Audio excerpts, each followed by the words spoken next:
Yeah. Okay, so both male and female doctors don't take women's pain seriously unless we were maybe wearing a suit. I think showing no emotion, I think would be taken more seriously then. Endometriosis is a disease that I was not aware of until I finally went to the doctors about the pains I was experiencing, and they told me I had stage 4 endometriosis. For every month, for the rest of your lives, for at least 2 weeks straight, you're dealing with pain, cramps, constipation, being tired, moody, overstimulated. The list goes on, and it affects your lives a lot. About 2 years ago, when I got back from overseas, my partner was like, "No, the pain is just ridiculous. You need to go and see someone about it." So I went to the doctors and I explained my symptoms. I was having pain after sex, pain during sex. I was tired all the time. I went on iron infusions and that didn't help at all. It wasn't that. So that's when I found out that I had endometriosis. I honestly felt relieved. I thought that my body was just out of whack, and I was on the bar for a lot of the years of my teenage life. So I was like, maybe my body's coming off that, and I'm finally getting the hormones it's meant to get.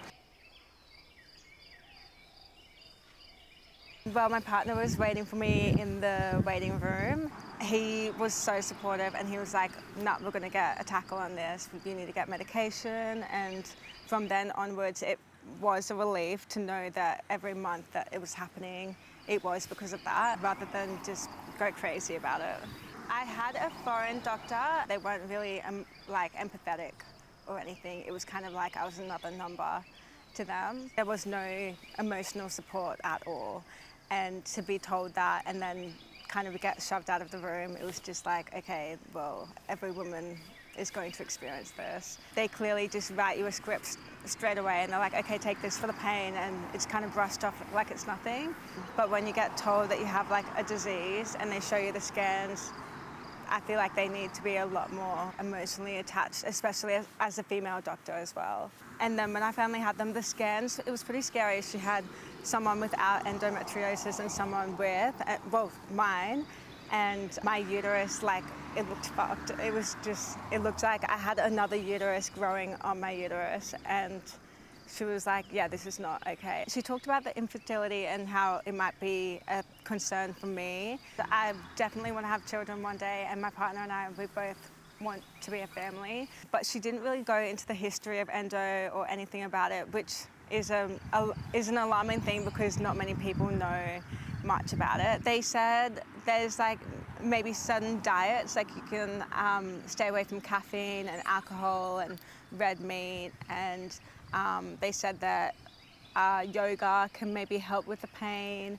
Heat pads pretty much referred you to go to a hospital and get it cut out straight away. But I didn't want to do that, and not to mention it was just another thing that I didn't want to put in my life at that time. I was stressed with work and money, and I didn't want to have to pay for that kind of surgery to happen.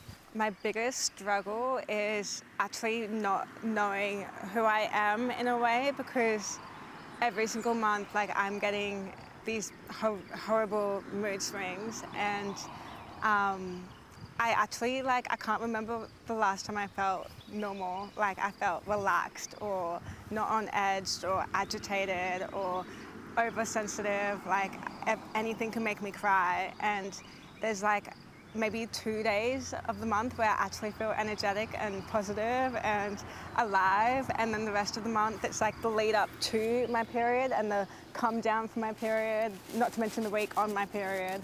It's overtaken my life, and it's affected my relationship with my partner, because the person that he once knew, as soon as I took the bar out of my arm, the moods became worse, the pains became worse, and I feel like he's kind of lost the old me, but I shouldn't have to be on like a contraceptive to feel normal. 3 years in a row.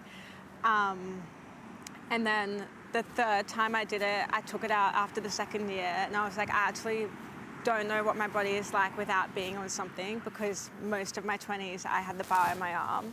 And I said to Luke, my partner, and I said, just warning you, like, I had really bad periods in high school. I don't know what it's going to be like coming off the bar. Like, I just want to see what my body is like as a woman, because I'm 27 now. I want to see, like, if my body's okay just having its natural hormones. And he was like, it's fine, like, I'll support you. I was like, okay, the first one's gonna be bad, and then the second one was bad, third one was bad, and I was like, something is not right. No one gives you any sort of information or like a lesson on how contraceptives work. They literally just sign you off and put you on anything. So I'm a school teacher and I love working with kids, and my job is literally to be energetic and like be this ball of light and energy for the kids in my classroom. And sometimes I can't even get out of bed and it's horrible, and I'm just like, oh my God, how am I meant to teach when I'm on my period? I'm like, guys, just letting you know I'm going to be really agitated today. Like, please just be patient with me. But I have a really good class at the moment and I love them so much. So I just be honest and I say, like, look, I'm really not okay today. My battery level is really low. Like, I've got like a vibrating heat pack. That thing is literally my best friend. And you turn it on and it gets to 60 degrees and it vibrates. Sometimes I'm at school and it's not professional, but it's the only thing that helps. And I've got good teachers that are females, obviously, and they're like, yeah, wear it. It has affected my work a lot. At the start of the year, it was like the second day back, and I had a whole new class and new team of teachers. And I got to school and I was literally like about to faint and vomit. The pain was unbearable. I had to go next door to a teacher that I'd barely known or worked with. And I said, like, I need you to call someone. I need you to call my partner and tell him to come and get me.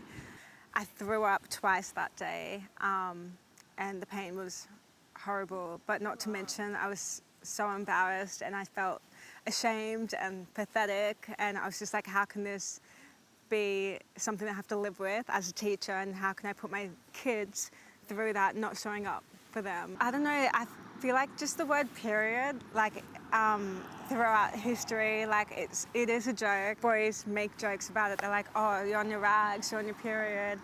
And so when you say it out loud and you say, I'm on my period, and it's really bad, like we've been told that that's like a stupid time where we're just moody or we're just bleeding from our bodies. So when you say it out loud and you're saying it affects your life, you don't want it to affect your life. You don't want it to be something that controls you that much.